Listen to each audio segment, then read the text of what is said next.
I am not fast at all at typing. This is MLSAces Podcast, episode 178, maybe. This is your host, Tom Sweezy, and I am joined by the two men that you see with me. Jason, how are you? Jason B-Bang. I'm good. That our new little song there puts me in a nice mood to just talk about soccer. Definitely doesn't put me in the mood to pass out at all.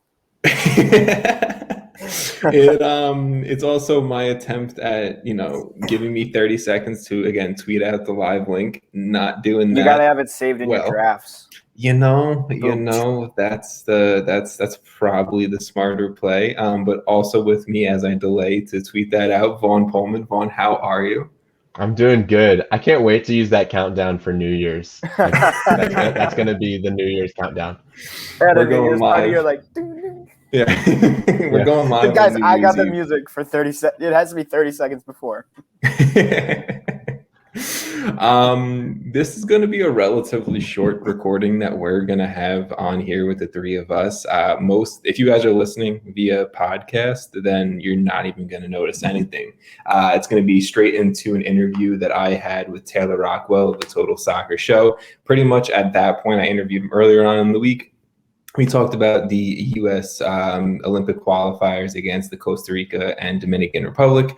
That was before the Mexico game and before a little behind the scenes before today's game against Jamaica as well. So Taylor and I talked a little bit about that. We talked a little bit about some players that, were interesting to us and everything like that. And we also talked about life for a good 10, 15 minutes of it. So hope you guys enjoy that after the three of us talk a little bit about some Major League Soccer moves, a little bit about the USA-Mexico game, and then as well USA-Jamaica. So let's dive on into it, guys. Let's talk international games first. We'll do international, MLS international. That's how we'll break down this episode. So Vaughn, you and I last night got to experience the wonders of MySpace on Twitter, or the live space, the our space. I don't really know what it's called, but Twitter granted me this thing that's pretty much Clubhouse on Twitter. I don't know how to work it. I couldn't talk for the first 3 minutes, but it was fun. You and I talked about a lot of things, not USA Mexico, and then eventually led into the moment in where Sebastian Soto sent a back pass to the back line that got intercepted, and Uriel Antuna put away a goal. So let's talk about that. I guess let's start with the negative. We watched it live, Vaughn. How did you react? How did you feel when you saw that very bad pass? I mean, as far as the game being meaningless, really. I was kind of watching it passively, to be honest. I mean, I don't know if that was just because we were chatting through the whole thing and talking about stuff other than the game. But yeah, the game didn't quite have the energy that I was hoping for. And I think maybe that's what we saw on the Soto back pass. Like, it just seemed like in a high pressure game, you're not going to see that same pass happening. It just felt like a mental lapse where the U.S. was going kind of half speed. I never felt that they had the same kind of energy that Mexico was bringing, especially against the press. So in terms of what I saw from the game, not a lot. Yeah, no. Other than 100%. I guess, our defense has been good through the 3 games, right? Like that's maybe the silver lining is outside of that bad back pass, we're not giving things away to the other teams. And when there have been opportunities, like in that first game against Costa Rica, where I think David Ochoa faced, 9-10 shots? Yeah, he had 9 saves. Most of them were low opportunity chances. So, all in all, U.S., they've done what they needed to do. They've qualified for the semifinals. They're one step closer to qualifying for the Olympics. And like we said when we talked about, when the lineup, the rosters came out, I still think that they're good enough. We've seen enough from this team through a whole bunch of different people, right? Like different people have stepped up in different ways throughout these 3 games. I think that they have guys that can get them to the ultimate goal of qualifying for the Olympics. I mean, that's a perfect point to kind of repeat and make sure that everyone listening and watching understands that the Mexico game at the end of the day did not matter. We were going to face Canada or Honduras anyway. It was the two teams we were going to end up playing. Both teams relatively weak compared to Mexico, compared to us, and also compared to Costa Rica as well. I think Costa Rica probably could have had a fair shot at doing something special in that group. But let's kind of steer towards, I guess, the overall opinion and feelings of the game as well. Jason, you watched. How did you feel? I know that back pass was definitely something you wanted to bring up right away. I mean, yeah, the back pass was obviously not good. I mean, it led to the one and only goal for Mexico. Yeah. I really like what I'm seeing from Mauricio Pineda. I had to give him a shout out. You just want to get a fire. First of all, you just want to get a fire take in there. Pineda, he had half of a good game in 2 games. Either way, he had like a nice tackle. Yeah, maybe I just wanted to say his name and get you talking about the fire. But yeah, I mean, overall, like you said, it was kind of meaningless. Besides the fact that like you always should want to beat your rival, which is Mexico here. But I felt like there just wasn't a lot of creativity going forward, I guess, for like at least the first half mainly. It just seems like we're, like you said, the defense has been pretty good, but sometimes it feels like there's just some disjointing and like lack of like, I don't know, like creativity in a sense. Because I just want, like, when they go forward, I want to see more of, like, an actual goal where, like, obviously they're trying to score, but, like, something that they're thinking about, like, at all times, knowing where the other players are. And that'll probably come with time. Like, of course, these guys are young. Some probably haven't played together before, I assume. Maybe a couple. Mm-hmm. But I think that'll just come with time. And they need a couple games. Like, obviously, this is the 3rd game. To just kind of mesh a little bit more.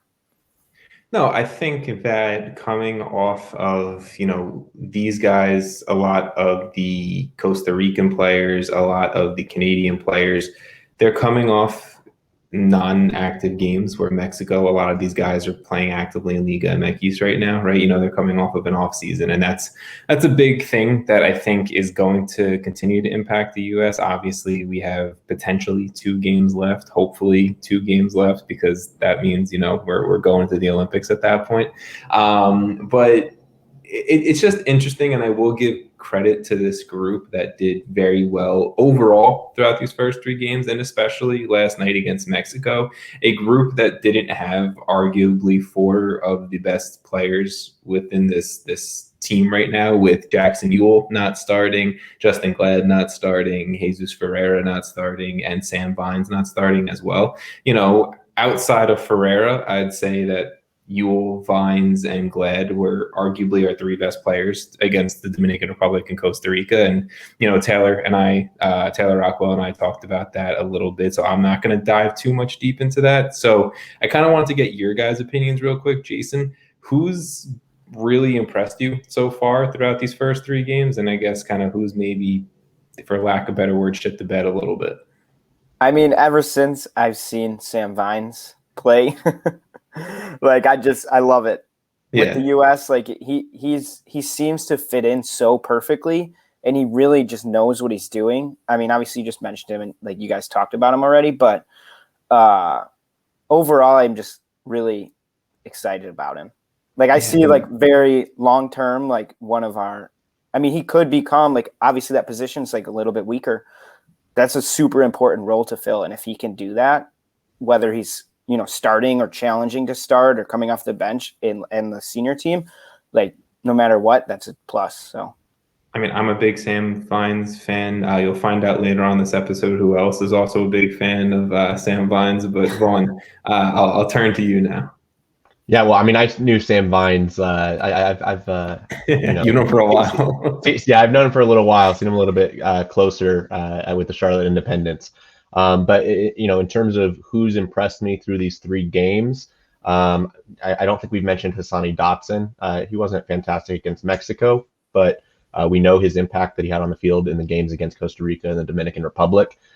He's impressed me. David Ochoa has come in and definitely kind of taken that leadership role, had the fantastic game against Costa Rica, and even in the game against Mexico, right? Like at the end of the game, everyone's talking about David Ochoa and how he's stepping up to the player, bringing some of that fire and energy.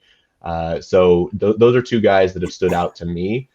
Guys that maybe I've been disappointed by. I think I expected more from Cardoso with his time that he's had in the midfield. Yeah. And also Bofo Saucedo.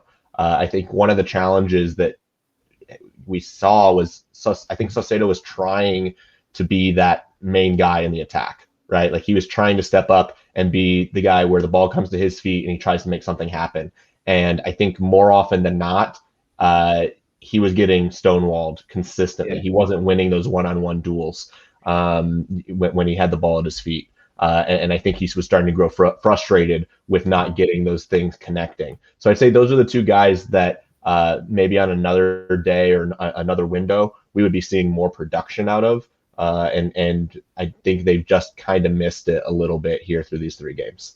The Sebastian Saucedo take is definitely a good one, and I don't remember who I initially heard say it, but I really can understand it and agree with it, that in the game against Mexico, I feel like Sebastian Saucedo had almost like, I deserve to be on this field with these players type moments. He's the only one that for the U.S. is playing in Liga MX right now. Like, he's a guy who was sitting on the bench for Pumas, got a few minutes here and there, maybe a guy that kind of wanted to go out there and be a little flashy and show that I can play with everyone else on this field. And at the end of the day, I'm not going to say he looked awful, but he just didn't do and step up kind of what we needed him to do in that game. And it showed, he had, I remember one pass across the box that was just absolutely, I don't even know what he was trying to do with that ball. It was bad, but a few players like that, I think, definitely underwhelmed us a bit. Jason, I apologize, I cut you off. I was a fan of Ochoa knocking that guy down. Yes, Ochoa. I think, Vaughn, did I say this to you last I love night? that energy. Ochoa reminds me of like a very young Tim Howard, just like willing to talk, willing to get in someone's face. Just like, I love it. He's got like a little fire, and it's just exciting to see where that's going to take him. Yeah. Were you trying to go with a fire? Oh, I actually wasn't. Nah, not there. Got it. I think David Ochoa, I also saw him in USL Championship. Like, he made like a PK save and he like licked the soccer ball. Like, he's out of his mind a little bit, and I like it. I'm a fan of the kid. Man, I just had like a terrible thought that I can no longer make the terrible Impact puns with Montreal Impact. Oh, R.I.P. Like, it was the easiest thing. Like, we can talk about a dumpster fire in Chicago, but that's just pain. Why you gotta do me like that? I'm sorry. Well, it's kind of like a throwback to, what did the owner of the Impact say? He had to make an impact by retiring the Impact. That was like their official statement. Absolutely awful. That was like, I read that. I was like, oh God, what have we come to? Let's transition over to, I guess, the full senior men's team, even though technically I think the Olympics is technically a senior team level. I don't really know how it all works in my brain, but whatever. USA Jamaica happened today as of recording, as of you watching this live. If you're watching in the past, then it wasn't today. But USA Jamaica was a slow one, was an interesting one for at least 45 minutes. Then I think things picked up a little bit. Obviously, I think we could start the conversation with Serginho Dest being the best player on the field overall, in my opinion. Obviously, hitting that opening goal, that was an absolute screamer from outside the box. I love that our left back, right back, wherever you want to play him, that plays for Barcelona, that's just feeding Messi, right? He gets fed by Messi. He's putting balls away on La Liga as well. Just drove down the left side of the field, cut in outside the box, was like, I'm just going to take this one, and just like absolutely love it. Jason, I'll go to you first. Serginho Dest, just I want 11 of them. I don't know how you feel, but that's where I'm at with Serginho. I mean, like you said, he had a phenomenal game. He scored an amazing goal. He's just become, like, you can tell he's just full of confidence at the moment. Yeah. It's kind of surreal that, like, we're able to be like, yeah, he's, feeding Messi, being fed by Messi. Like, that's kind of crazy to think about that. Like 5 years ago, I would have never thought that was possible. But I mean, he's just like, he's so good and confident, and like that mixture is just like a recipe for disaster for other teams. Like he's just going to keep getting better from what I've seen, and he's in a great scenario to do that in Barcelona. And just like seeing how Messi trains and stuff. And he just seems like a fun dude. Also, I don't know if you guys saw that interview. I think it was with Sebastian Soto. Who was it? One of the players who was talking about the camp with Serginho Dest, and he was like, yeah, Dest just like grabs a baguette before each game. Just like a full baguette, and just eats the baguette. Oh, like, yes, I saw that. He just eats it plain, nothing on it. Yeah, just nothing on it. He just eats a baguette, and like that is some insane, like that's insanity that we need. Dude, do we want that type of crazy on the U.S. men's Oh no, we do. Yeah, crazy is good. If it's that talented, yeah, eat as many baguettes as you want, Des. We're getting the crazy U.S. men's national team together. David Ochoa flicking soccer balls. Serginho Dest eating just dry baguettes. Vaughn, I guess any Dest takes that you want to go out there, any other crazy U.S. men's national team players? Hey, you got a carb load, like it's not a problem. This is like right before the game too. Yeah, I'm assuming that's what he's doing, but no big takes for Dest. I mean, I saw the goal. I will say it is a travesty that this game was at 1:00 on a Thursday here on the East Coast. I had to listen to half of it in the car. I was driving around to a meeting. Where was the game actually played? It was played in Belgium or Bosnia Herzegovina, somewhere in Europe. Yeah. Okay. Well, then I'll give the pass there. But yeah, that was disappointing because I didn't actually get to watch the game. Yes. But I obviously saw the highlights, and yeah, Dest's goal was pretty phenomenal. I was actually probably more excited to see the Sargent Aronson goal. I think seeing Sargent carry some of his recent good form into U.S. men's national team camp is huge. I think that is going to help our forward depth chart so much if he can be something like he has been hyped up to be. Exactly. So I think seeing that and the maturation of Aronson, I'm really excited to see if he can be that pivotal piece in the midfield as well, because that adds a whole nother layer to what we can do. So yeah, I disappointed I didn't get to watch it, but from the highlights, those were two really good things that I saw. That's a great point. Is Brendan Aronson? Yes, Josh Sargent. I completely agree with you with Josh Sargent, but my mind immediately went to Brendan Aronson. Brendan Aronson was a very good player, and I think U.S. men's national team quality with last season with the Philadelphia Union, and arguably the best player on the Philadelphia Union last year. But what he's done, and even like this is like really, I'm going to say people don't have the Austrian Bundesliga available to watch every single week at home here in the States.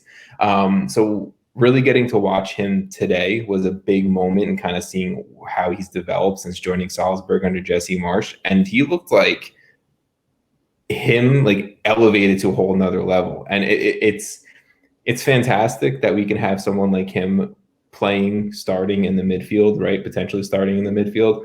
Also maybe on the wing, which he was doing a little bit of, and I wasn't hating whatsoever. So kind of wherever Brendan Aronson can find his nest, find his home, I'm excited for it, because the dude's crazy athletic. The dude's crazy with his ability to pass, his ability to kind of dribble out of danger, make something out of nothing. And I'm here for Brendan Aronson. Absolutely just killing it. Also, shout out Sebastian Lletget, continuing to just put all of the MLS haters to rest with another brace today.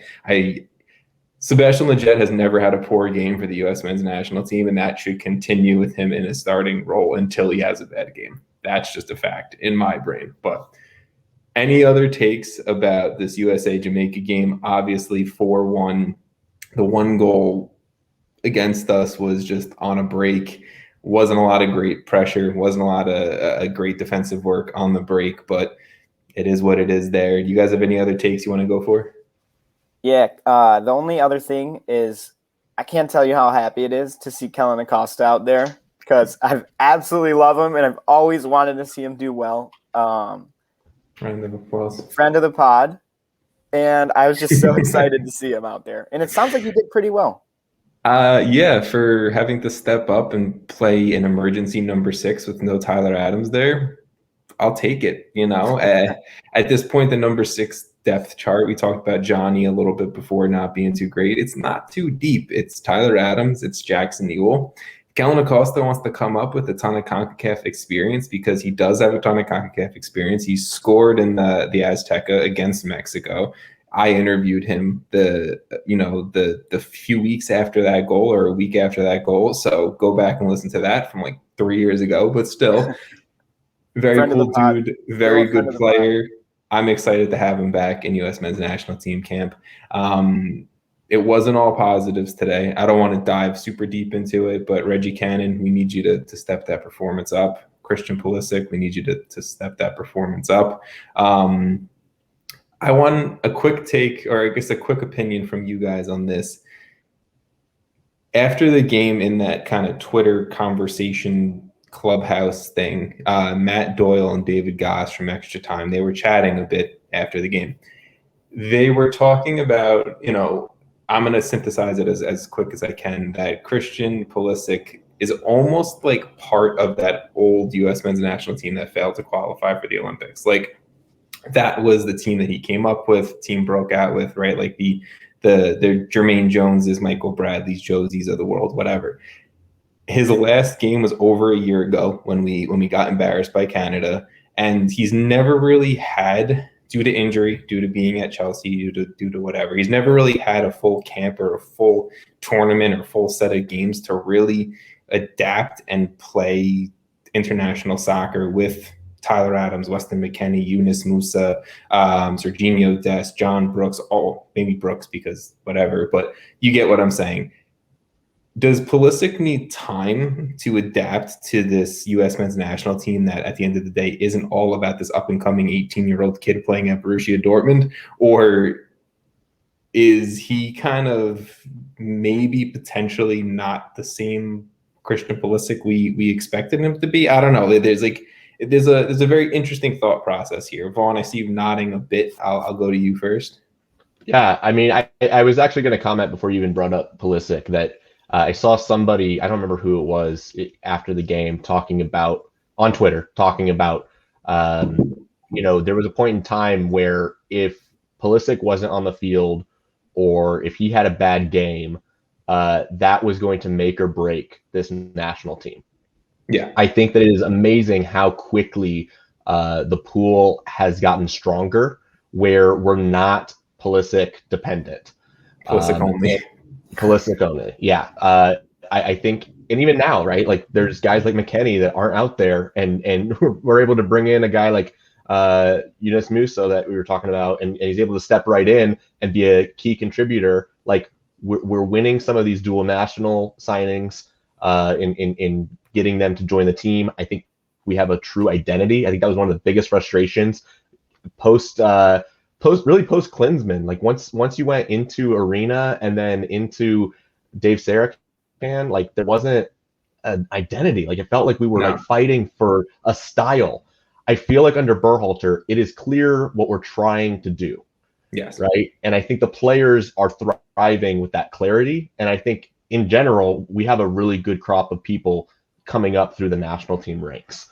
So that's what I would say is we don't have to rely on Pulisic, but we saw at the beginning of the year what he was doing for Chelsea when he was starting, right? Like his ceiling is still the highest ceiling, I think, of anyone in the pool today. Like he has the ability to be that game changer on the global level. Yes. And I think if he finds the right system, if he finds the right coach, if he finds the right opportunities, he's going to get to that point.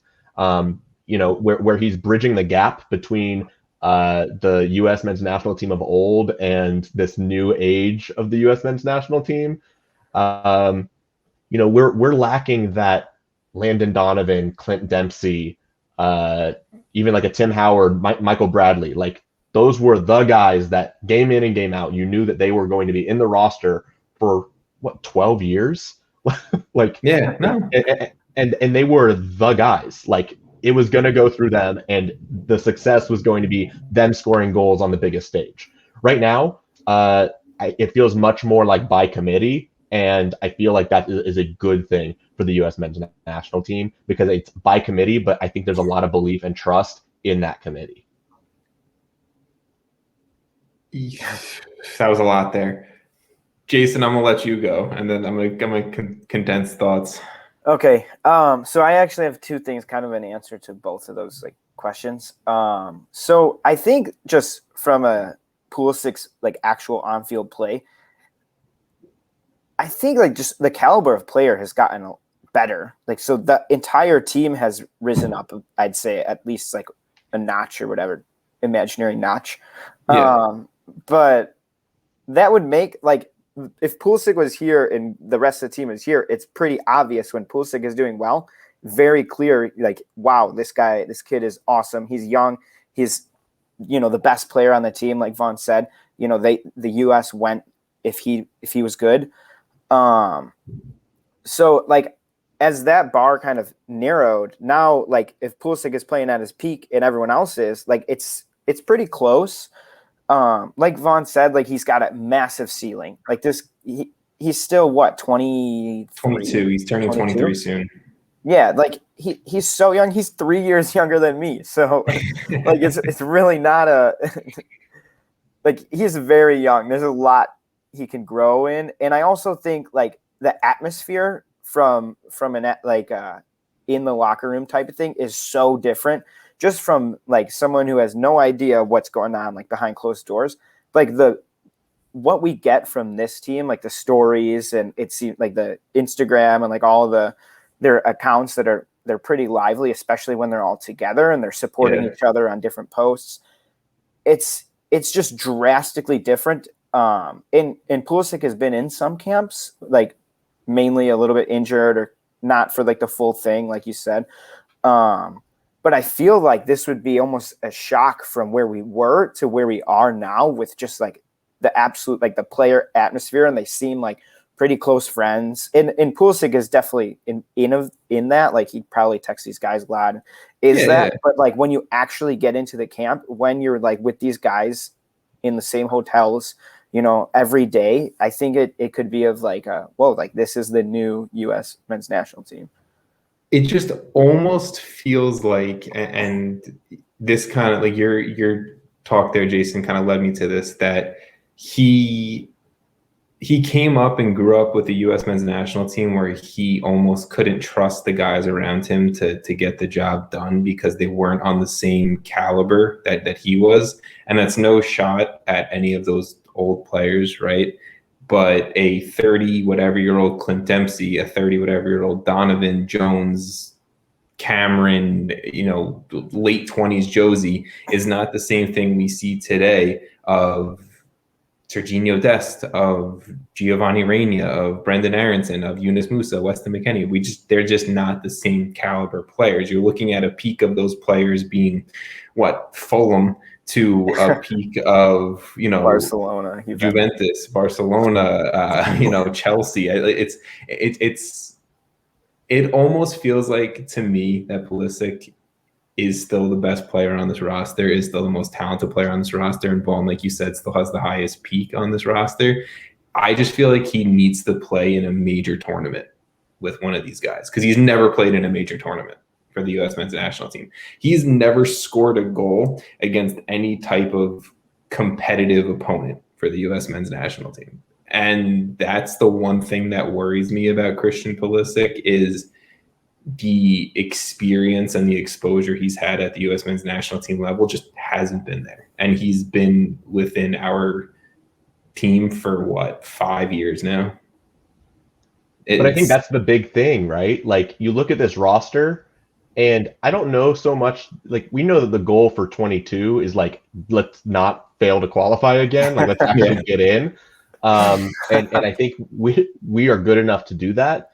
I sure hope so. But the big thing is that we're talking about these guys that are 22, 23. Like, they are going to be hitting prime for the 26 World Cup, right? Like, the way I look at it is these guys are going to be 27, 28, that range when they hit the 26 World Cup. And right now, the guys that are World Cup experience with them from 22. Right. And then the guys that right now are like U14 level, they're going to no, but seriously, like, that's going to be the next round of the Pulisics and the Reynas for that next cycle. I think this is all gearing towards, everything right now is gearing towards 26.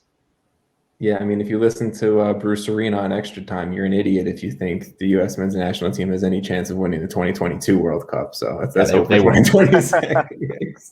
All right, let's steer away from U.S. men's national team talk. Let's dive quickly into some Major League Soccer talk before we get to the interview between myself and Taylor Rockwell. Some announcements for the 2021 season. The Campeones Cup is back. The Campeón de Campeones and the Leagues Cup is back as well. Major League Soccer announcing the teams playing in both of those competitions. We'll get some opinions on the tournaments in a second, Jason. I know you have your opinions. I don't even have much to say about it. It's like 3 words. It's dumb. It's very dumb. No. I was going to say waste of time. But still, the Campeones Cup is back. It is going to be played in late September between the MLS champion, which is currently the Columbus Crew, versus whoever comes out as champion of Liga MX. So we get another version of that. I think right now we are split a game apiece between both leagues. So this will be the 3rd showing of that. And then in the Leagues Cup, I think that the Major League Soccer and Liga MX agreed to knock it down to 4 teams per league instead of 6 that we saw at the first go around. So for the Leagues Cup, we have NYCFC, SKC, Orlando City, and Seattle. So Vaughn, you and I have some, some ties to the Leagues Cup this year. I don't know how well we'll do, but we'll see. That is going to be played, and that was confirmed to be in May. So just some extra competitions going about Major League Soccer. So that leading into, a bigger point that I had, or a bigger conversation that I wanted to have for competitions in 2021. The same way that I think the U.S. men's national team is having to prioritize players and have a deep roster for many competitions in 2021 due to obviously what COVID impacted last year. Major League Soccer teams are also going to be facing this impact between whoever's playing in Campeones Cup, Leagues Cup, whatever the U.S. Open Cup, those clubs are going to be. MLS regular season, all leading up into an MLS Cup playoffs, right? You also have the Supporter Shield race in the middle of that. CONCACAF Champions League. There's a lot of stuff going on in 2021, and obviously and very smartly, MLS and Liga MX are restricting teams, only having teams play in certain competitions, all of that. So in me saying that, I wanted to ask you guys your priorities, your own personal prioritization of these competitions. If you had to rank these competitions, there is 6 of them within the region. Which one's most important and which one do you just not give a shit about if you had to kind of line all of them up in a season? So I'll give you guys a second. I know we talked about it a little bit, but just for the people listening, you have MLS Cup, you have the Supporter Shield, you have the US Open Cup, CONCACAF Champions League, Campeones Cup, and the Leagues Cup are the 6 tournaments or 6 potential trophies that normally you can win in a year, I guess, if you qualify for all of that in some magical way. So, Vaughn, I will go to you, I guess. What is the most important one? What is the least important one? And if you want to give me anything in between, go for it. Yeah, I mean, most prestigious to me is the CONCACAF Champions League. Like, yes, that's the one that for MLS clubs, it's obviously most elusive. And I think it's clearly that's the highest level you can get. I guess we're not including the Club World Cup. We won't go there. Not yet. But yeah, I would put Champions League number one. Bottom one is probably Leagues Cup, right? I mean, it's just bottom rung. That's a cash grab. That's a cash grab. Yeah, personally, I still put MLS Cup ahead of Supporter Shield.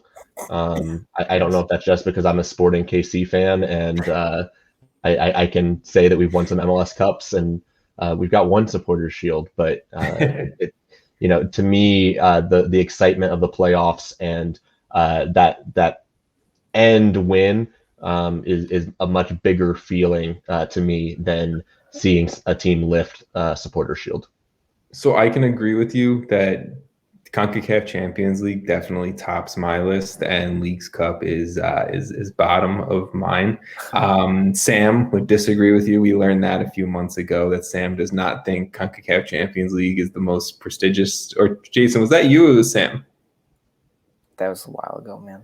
I don't remember. Well, what's your opinion? UCL. I said UCL. CONCACAF Champions League, by far. Okay. Yeah, so then it was Sam. Sam is the one that he said CCL is not the number one trophy in the United States. What did he say it was? He said MLS Cup was. Yeah. He said because MLS teams, this was a while ago, but he said something like MLS teams don't have like a real shot at CCL, so how can it be the number one trophy? Because then we brought up like the Club World Cup, and we're like, yeah. This reason. Exactly. So, Jason, CCL, are you in agreement CCL is number one and Leagues Cup is last? Leagues Cup is a waste of time. It's so dumb. It's literally the worst Campeones Cup, basically.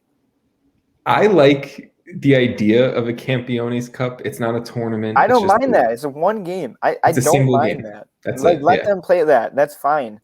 But I mean, that would probably be my second least important. I disagree. US Open Cup, Supporter Shield. I am not a Supporter Shield truther. I understand that. Go ahead. Go okay, right ahead. The Supporter Shield, in my opinion, like you have to play every team. So the more they add teams, the less important the Supporter Shield gets. Until there's going to be a point where like you might not even play the person that's in second in the Supporter Shield rankings. So like, in my opinion, like how can you give this trophy to like the best regular season team that didn't play all the teams? You're my guy, Jason. You're my guy. That is, I understand consistency over a 30 whatever game season. It's eventually going to grow to, right? Or whatever you have to cap it at whatever. I just think Supporter Shield is less important than the US Open Cup. It might be the biggest US Open Cup stan. I might be the one running that Open Cup account. You have no idea. But I really love the US Open Cup. And I think Campeones Cup is bigger. You have the best team out of Mexico. Let's play the best team in the United States. One game, win or die. Like, let's do it. Like, I just love that. So that's why I have Supporter Shield so low. I think if I had to pick, I think 5 of these trophies actually matter. I think Leagues Cup does not matter, but Supporter Shield actually matters. I will say that. Yeah. But I just think it's, in my opinion, the second. Yeah. There you go. I do want to add this, right? Like what I do like about these competitions, right? Like I remember being in like, lower level kids like baseball. And the teams that were like the elite teams that were good, right? Like they're the ones that are playing like 40 game seasons when I'm over here playing like 15, 16 games. Yeah. So what I think is good is that the good teams in MLS are getting more competitions within the calendar year. I think I saw at one point where like theoretically you could play up to like 55, 60 games if you have a deep CCL run, a deep Open Cup run. You make one of these tournaments, you have a deep playoff run, like you can get a lot of games packed into a year now. And I think that's the good thing in what's going to continue helping development of MLS and as a league is when these players build up that fitness, they build up that regimen of playing year round, of having a full calendar, of having depth where you have to do roster rotation. That's the positive of having these other competitions. Aside from the money factor, and also maybe playing higher competition, right? If we're still saying Liga MX is a step above MLS, you're getting some more opportunities to play that higher level. But I think more so, it's just getting more reps. It's getting more games under your belt as a club. So that's kind of the added benefit that I don't think a lot of people talk about, that I think is a positive. I can agree with that. And we could obviously go down this rabbit hole for a while, but more games, more competitions means, you're going to need more cheddar to get more depth, to have more players to play more. So there's a whole rabbit hole to go down, right? But let's finish things up between the three of us here with some Major League Soccer player announcements. There's been a lot of player signings since last time that any of us spoke on this camera, on this mic. So Jason, I know you have your list stocked up, ready to go. I'm going to let you go first. Who is a player that was announced this week that you're interested in leading into watching this season?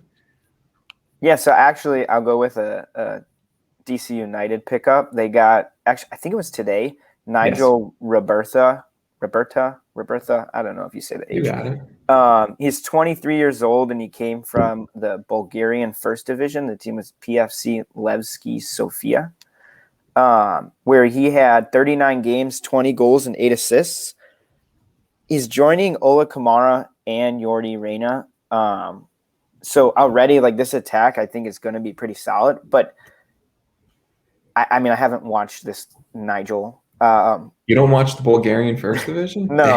Yeah, I don't have the time for that one.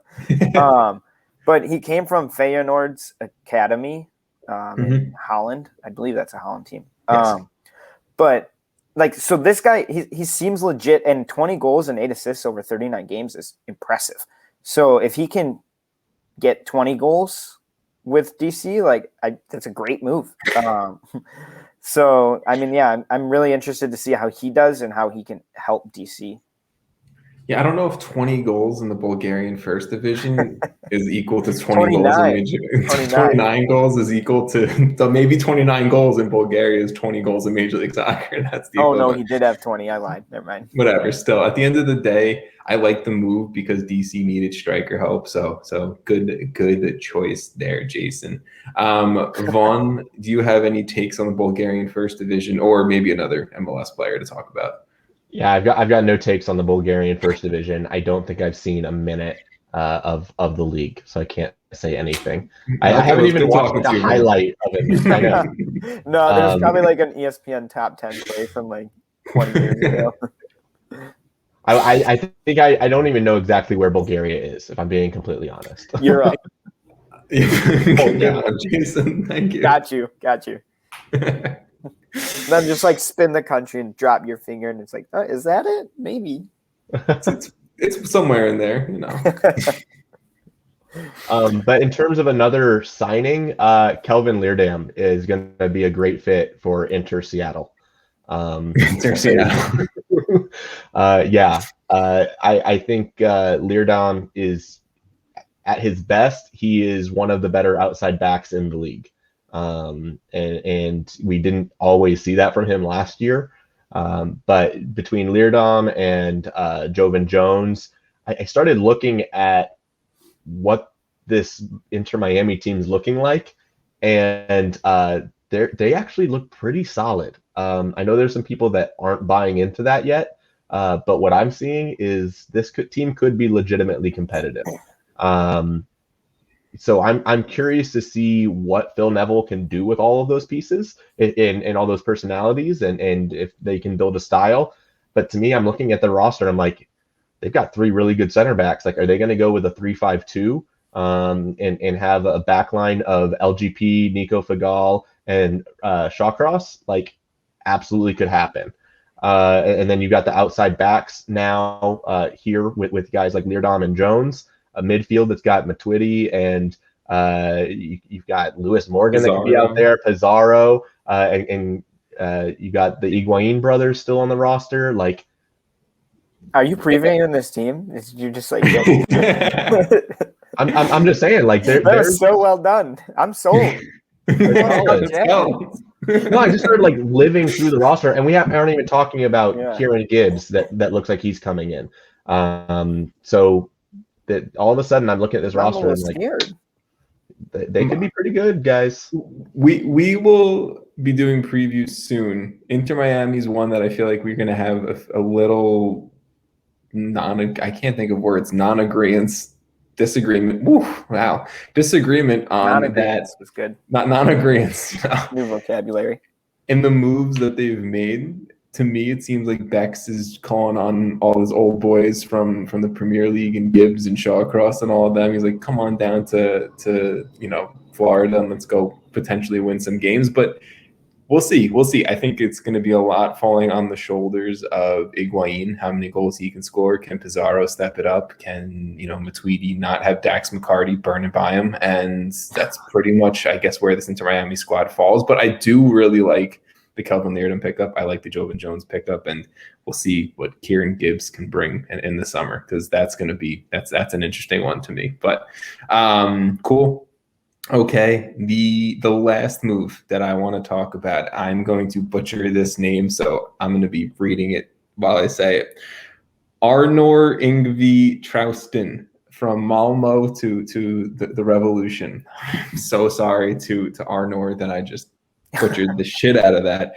But an Icelandic international is going to go be playing under Bruce Arena, and the Revolution have the best tack in Major League Soccer, bar none. Give it to them. They're going to score 100 million goals. Bo on one side, Traustin on the other, Heel in the middle, Busca up top. They're just going to bang in goals. Plus that midfielder that they signed, I don't remember his name off the top of my head. I apologize, Revolution fans, who played at some La Liga club at one point. I want to say Barcelona, but that's probably incorrect.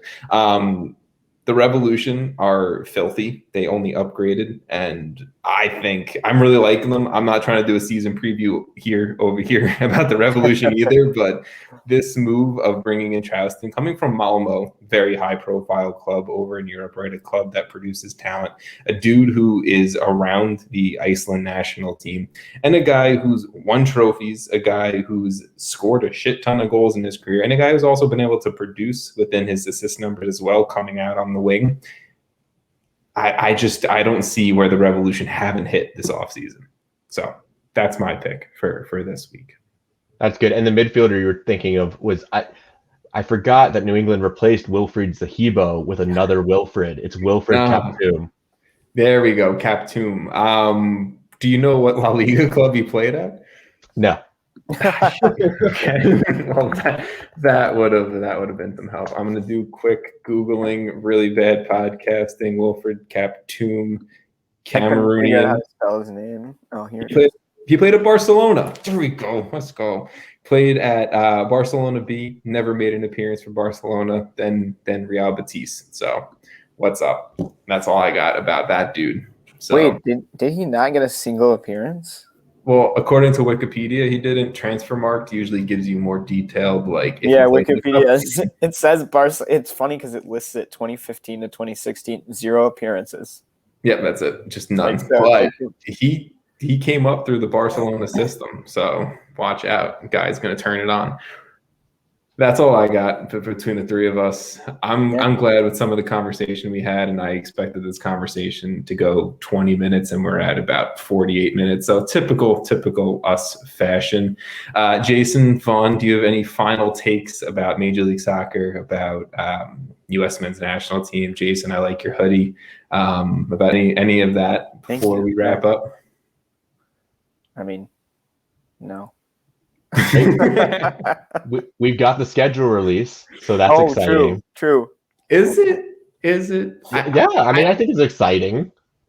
Sell me on how to get excited about a schedule, please. I saw people freaking out.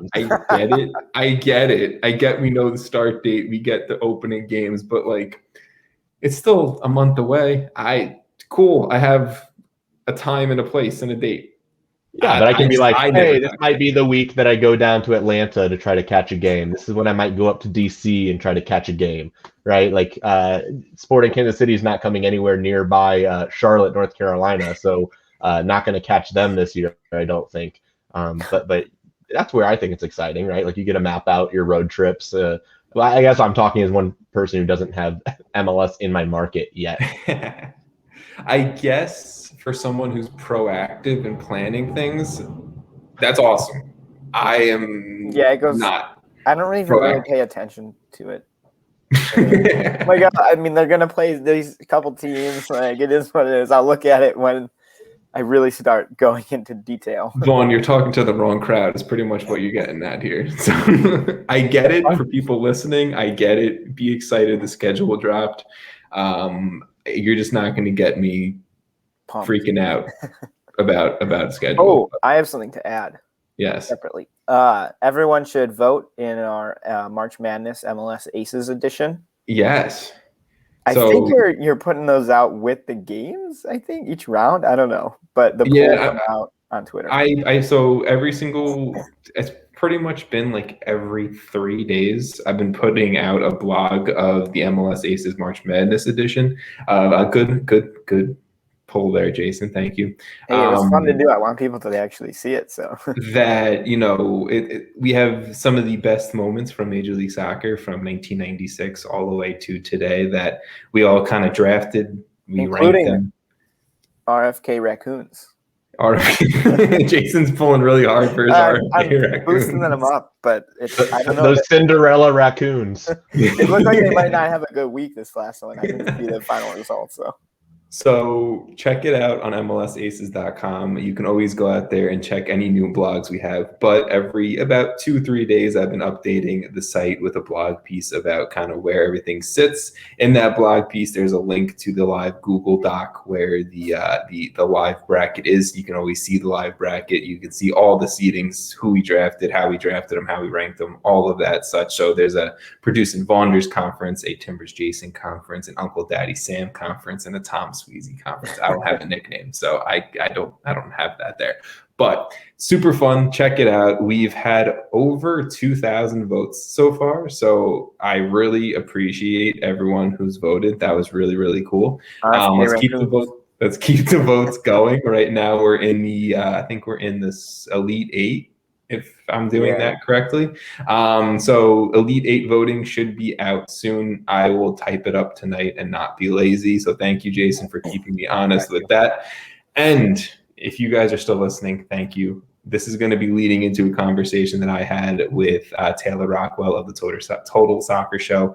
We talked about the U.S. men's national team. We talked about U.S. men's national team strikers, the games against Dominican Republic, Costa Rica, all of that, who Taylor likes. And then we just talked about life. And I got to meet Taylor Rockwell, and I had a bit of a celebrity moment. So you'll definitely hear me a little freaked out, but it's fine. Just watch, enjoy. Thank you guys for listening, and peace.